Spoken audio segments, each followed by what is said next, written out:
Assalamualaikum warahmatullahi wabarakatuh. Izin memperkenalkan diri.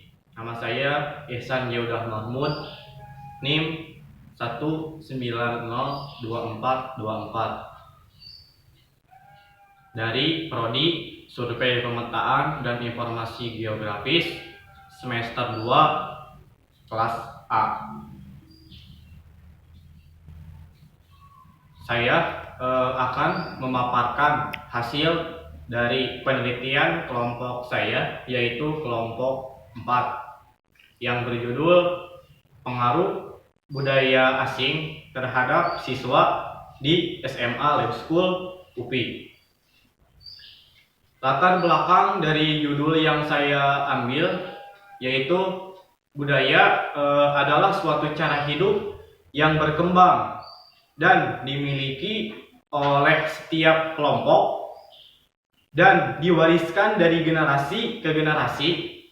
Pada kondisi saat ini, kebudayaan mulai ditinggalkan. Bahkan sebagian masyarakat Indonesia, khususnya di kalangan muda, cenderung malu akan kebudayaan yang sebenarnya sebagai jati diri sebuah bangsa. Apalagi dengan era globalisasi saat ini menyebabkan budaya-budaya yang mudahnya masuk ke Indonesia tanpa ada filterisasi di negara kita ini. Kemudian adapun teori mengenai suatu fenomena budaya atau fenomena sosial yang muncul baik dalam dimensi masa kini, masa lampau, dan masa yang akan datang adalah budaya yang lebih tinggi dan aktif akan mempengaruhi budaya yang lebih rendah dan pasif. Melalui kontak budaya, teori itu merupakan teori Malinowski pada tahun 1983. Teori Malinowski ini sangat nampak dalam pergeseran nilai-nilai budaya kita yang condong ke barat.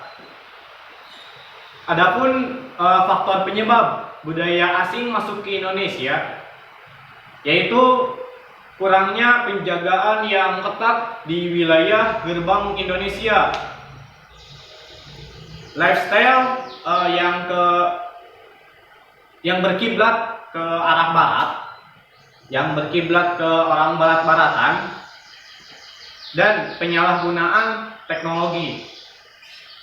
Hal tersebut terlihat dengan banyak anak muda kehilangan kepribadian diri sebagai bangsa Indonesia.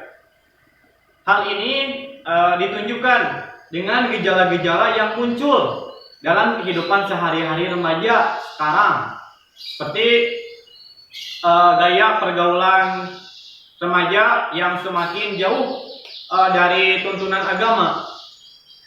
Sekarang faktanya banyak yang menjadikan tontonan sebagai tuntunan, dan tuntunan hanya sebagai tontonan saja yang banyak para remaja abaikan. Para remaja cenderung mengikuti gaya hidup orang barat, seperti gaya hidup yang bebas, yang bersifat hedonistik, atau orang yang suka berhura-hura tanpa berpikir akibat yang akan ditimbulkan dari perbuatan itu sendiri. Selanjutnya yaitu judul yang saya ambil, judul yang sama dengan judul yang saya ambil, yaitu pengaruh pelaksanaan layanan bimbingan kelompok dalam meningkatkan sikap selektif terhadap pengaruh budaya asing pada siswa kelas 10 SMA Negeri 1 Binjai, Kabupaten Langkat, tahun ajaran 2013-2014.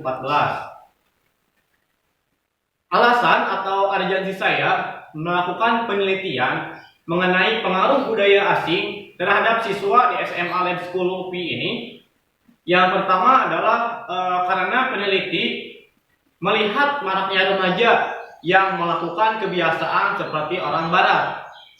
Selanjutnya, peneliti ingin mengetahui mengapa budaya asing dapat dengan cepat masuk ke Indonesia, khususnya di kalangan remaja. Selanjutnya, karena kebudayaan Indonesia kita ini sudah mulai ditinggalkan atau dilupakan. Kemudian akibat semakin canggihnya teknologi karena era globalisasi kita saat ini. Kemudian rumusan masalah dari judul yang saya ambil, yang pertama, apakah faktor yang mempengaruhi budaya asing masuk dengan cepat? Kemudian yang kedua,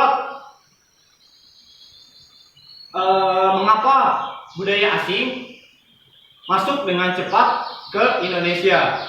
Kemudian yang ketiga, bagaimana cara mengantisipasi dampak negatif masuknya budaya asing?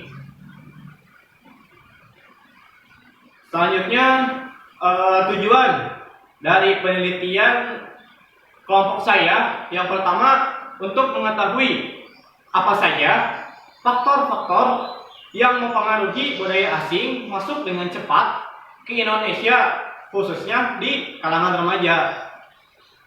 Poin yang kedua, untuk mengetahui mengapa budaya asing dapat dengan cepat masuk ke Indonesia. Yang ketiga, untuk mengetahui bagaimana cara mengantisipasi dampak negatif dari masuknya budaya asing ke Indonesia, khususnya di kalangan remaja. Manfaat dari penelitian ini diharapkan dapat memberikan manfaat yang berarti bagi pihak-pihak yang terkait. Manfaat tersebut yang pertama, manfaat teoritis. Manfaat teoritis yaitu hasil penelitian ini dapat diharapkan berguna sebagai alternatif, sebagai pengembangan sikap selektif siswa dalam menghadapi budaya asing di sekolah, dan juga sebagai bahan masukan dan sumber referensi bagi peneliti lain yang akan melakukan penelitian di bidang yang sama.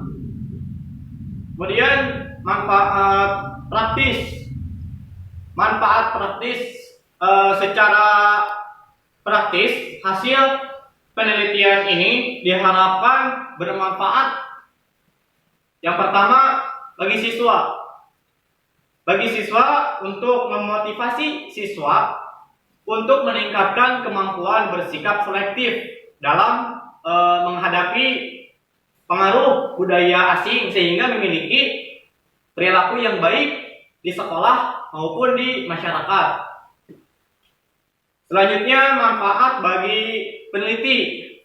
Manfaat bagi peneliti sebagai bahan pembelajaran untuk lebih selektif lagi dalam memfilter budaya-budaya asing yang masuk, agar peneliti juga dapat belajar dari kesalahan sebelumnya. Kemudian yang terakhir, bagi sekolah.